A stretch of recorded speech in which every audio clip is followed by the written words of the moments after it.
Kinésithérapeutes du Monde, c'est une association solidaire qui agit partout dans le monde, en Inde, au Mali, au Cameroun.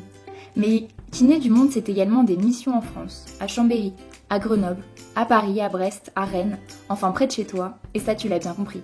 L'idée c'est d'avoir un réseau de kinés bénévoles pour faire du soin solidaire et pouvoir donner des soins de kiné à des patients qui en ont besoin et où il y a qui ne sont pas dans le droit commun, il n'y a pas de carte vitale, il n'y a pas de PPD, il n'y a pas de couverture, pas de prise en charge. Donc.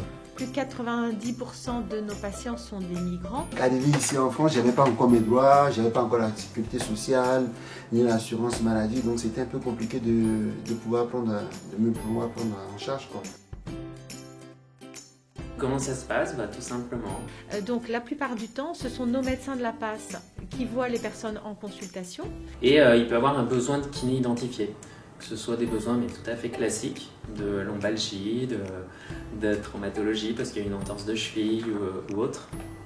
Et là, il peut y avoir une ordonnance de kiné.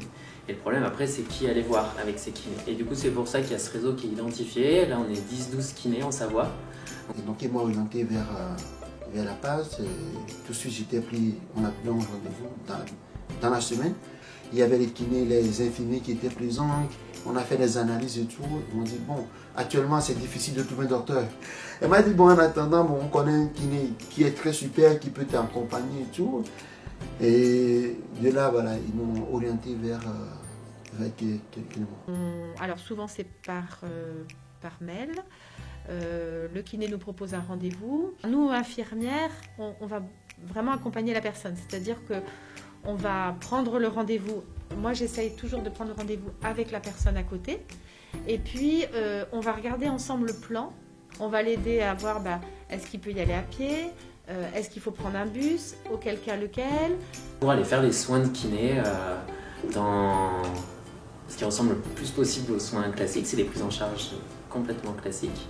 La seule différence c'est au niveau administratif parce qu'il n'y a pas de carte vitale et les soins sont faits bénévolement par le kiné. La passe a appelé les kinés du monde Clément, il a dit oui viens, il n'y a pas de souci, même si tu n'as pas les moyens de payer maintenant, on te prend en charge parce que tu ne rentres dans tes droits et ensuite on verra, il n'y a pas de souci. Et donc c'était très bien, l'accueil ici était très chaleureux, ils m'ont bien accueilli, c'était vraiment sympa. Tout de suite il y avait une très bonne relation qui s'était instaurée, une relation de confiance vraiment qui était instaurée, quoi. C'était pas, voilà, bon, je ne perçois pas financièrement, c'était pas remboursé donc je vais négliger, non.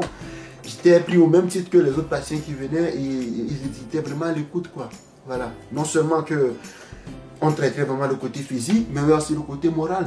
Voilà, ils étaient vraiment présents pour moi. Vraiment, ils étaient vraiment présents pour moi. Et donc ça m'a beaucoup aidé pendant cette période-là. C'était vraiment difficile, mais ils étaient toujours là pour m'écouter, voilà. En sachant que parfois il y a une ouverture de droit, c'est des prises en charge bénévoles qu'un certain temps, parce qu'après s'il y a une ouverture de droit, on bascule au niveau administratif sur des soins classiques. Contactez Kiné du Monde si on a envie pour savoir quel temps donner et comment faire. Ça peut être sur des petits projets ou sur des plus grands projets. Et après contacter les PASS ou d'autres structures d'accueil. Et on espère que d'en parler, ça puisse se reproduire dans d'autres villes. Pour que les gens sachent qu'il y a cette unité qui existe au sein des hôpitaux et qui peut prendre en charge ceux qui n'ont pas encore droit ou ceux qui n'ont pas les moyens. Voilà. Et l'idée c'est que chacun puisse apporter ce qu'il veut, ce qu'il peut. Et puis on peut donner un peu sur un projet très court. Et puis un peu plus sur un projet plus long, c'est vraiment selon ses disponibilités. Le but c'est pas de se sentir oppressé. En ce moment j'ai un patient qui est dans ce soin solidaire et je le vois entre 2 et 3 fois par semaine. On ne travaille jamais tout seul. Surtout avec des personnes comme ça en précarité, c'est quand même complexe. Moi, personnellement, le travail que je fais, je ne pourrais pas le faire s'il n'y avait pas tout ce réseau autour de la précarité sur Chambéry.